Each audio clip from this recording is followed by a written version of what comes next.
ముందుగా అందరికీ సద్దుల బతుకమ్మ శుభాకాంక్షలు. సో ఈరోజు ఫెస్టివల్ హ్యాపీగా ఎంజాయ్ చేయండి మీ యొక్క ఫ్యామిలీ మెంబర్స్తో. సో అదేవిధంగా సాటర్డే కూడా దసరా ఉంది, దాన్ని కూడా ఎంజాయ్ చేయడానికి ప్రయత్నం చేయండి. So 17th day October 10th 2024 ఏం చదవాలో చూద్దాం. At the same time 16th day ఎంతవరకు చదివారో కూడా కొన్ని క్వశ్చన్స్ వేస్తాను, ఆన్సర్ చెప్పడానికి ప్రయత్నం చేయండి. సో యాజ్ యూజువల్గా ఎవ్రీ ఫ్రైడే మనకి డైలీ టార్గెట్ వీడియో ఉంటుంది, బట్ ఈ ఫెస్టివల్ సందర్భంగా రేపు మాత్రం డైలీ టార్గెట్ వీడియో ఉండదు. సో మీరు Thursday, Friday, Saturday, Sunday 4 days కూడా వీలున్నప్పుడల్లా రివిజన్ చేస్తూ మీ యొక్క ఫ్యామిలీ మెంబర్స్తో టైం స్పెండ్ చేయడానికి ట్రై చేయండి హ్యాపీగా. సో ఈరోజు మళ్ళీ రాదు కనుక మనం ఉన్నంతసేపు హ్యాపీగా ఎంజాయ్ చేస్తూనే ఉండాలి. అట్ ద సేమ్ టైం మన బాధ్యతలు కూడా మర్చిపోవద్దు. ఓకేనా? సో రైట్, మన యొక్క యాప్ లాస్ట్ బెంచెస్ హబ్ అనే యాప్ని డౌన్లోడ్ చేసుకోండి, లింక్ డిస్క్రిప్షన్లో ఇచ్చాను. అండ్ టెలిగ్రామ్ ఛానల్లో కూడా జాయిన్ అవ్వండి, దాని యొక్క లింక్ కూడా మీకు డిస్క్రిప్షన్లో అవైలబుల్ ఉంది. సో దసరా ఆఫర్ 50% అనేది ఈ సండే తోటి క్లోజ్ అవుతుంది.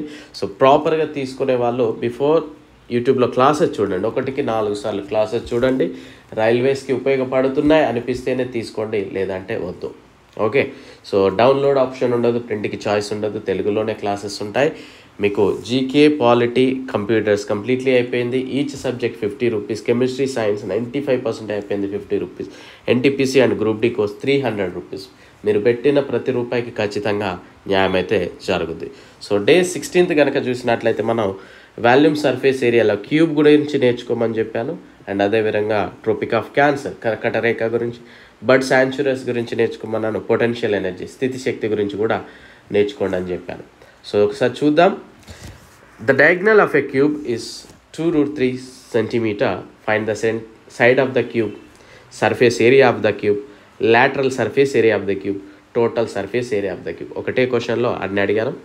ఘనం యొక్క కర్ణము 2√3 cm అయినా ఘనం యొక్క భుజము, ఘన పరిమాణము, సంపూర్ణతల వైశాల్యము, ప్రక్కతల వైశాల్యం కనుగొనండి అంటున్నాడు.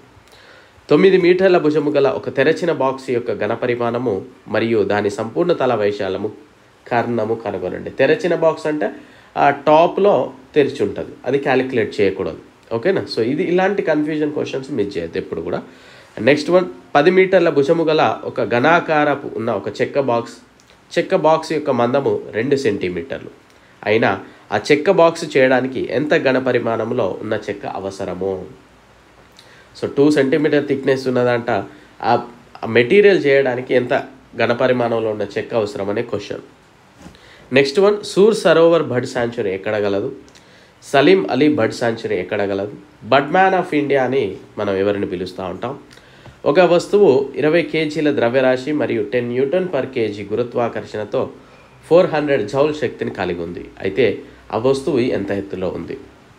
కొంత ద్రవ్యరాశి గల వస్తువు భూమికి 15 meters హైట్లో ఉంది. స్థితి శక్తి 375 joules అయిన వస్తువు యొక్క ద్రవ్యరాశి కనుగొనండి. G = 10 m/s² ఇచ్చాడు. నెక్స్ట్, కర్కట రేఖను 2 సార్లు తాకే నది ఏది? కర్కట రేఖ భారతదేశంలో మొదటగా ఏ రాష్ట్రాన్ని తాకి చివరగా ఏ రాష్ట్రం గుండా వెళ్తూ ఉంది? నెక్స్ట్, కర్కట రేఖ భారతదేశంలో ఏ రాష్ట్రాల గుండా వెళ్తూ ఉంది? కర్కట రేఖ ఏ ఖండాల గుండా వెళ్తూ ఉంది? అండ్ 13th క్వశ్చన్ వచ్చేసి మనకి స్థితి శక్తి అదేవిధంగా ఎత్తు అనేవి అనులోమానుపాతంలో ఉంటాయా, విలోమానుపాతంలో ఉంటాయా చెప్పడానికి ప్రయత్నం చేయండి. సో ఫ్రైడే రేపు ఉండదు, సో మళ్ళీ కమెంట్ బాక్స్లలో మెన్షన్ చేయకండి ఫ్రైడే లేదని సరే. సో ఫెస్టివల్ని హ్యాపీగా ఎంజాయ్ చేయండి ఫ్యామిలీ మెంబర్స్తో. సో ఇక మనం డే 17th కనుక చూస్తే ఏం చదవాలి అనేది, వాల్యూమ్ సర్ఫేస్ ఏరియాలో క్యూబాయిడ్ గురించి నేర్చుకోవడానికి ప్రయత్నించండి. క్యూబాయిడ్ అండ్ ఎంబెడెడ్ ఫిగర్స్ చదవండి రీజనింగ్లో.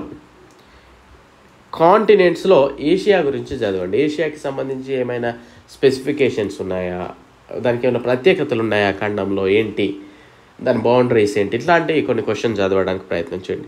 క్రికెట్లో కొన్ని టోర్నమెంట్ చదవండి. మనం ఒక 3 days పెట్టుకుందాం క్రికెట్, ఎందుకంటే చాలా లెంతీ ఉంటుంది ఇది. సో ఈరోజు men's world cup, women world cup నేర్చుకోండి. రేపు మళ్ళీ T20s, IPL నేర్చుకోండి. ఆ తర్వాత ఇంకా మిగిలిన టోర్నమెంట్స్ అన్ని నేర్చుకోవడానికి ప్రయత్నించండి. ఒకటే రోజు మనం ఏదో గుట్టెక్కాలని కాదు, సో 1 by 1 ఎక్కుదాం. డెఫినెట్లీ మనకు చాలా టైం ఉంది, ప్రాపర్గా నేర్చుకుంటే డెఫినెట్లీ మీరు రిజల్ట్ అనేది కనిపిస్తుంది. So I wish you very good luck. Thank you and happy Dasara.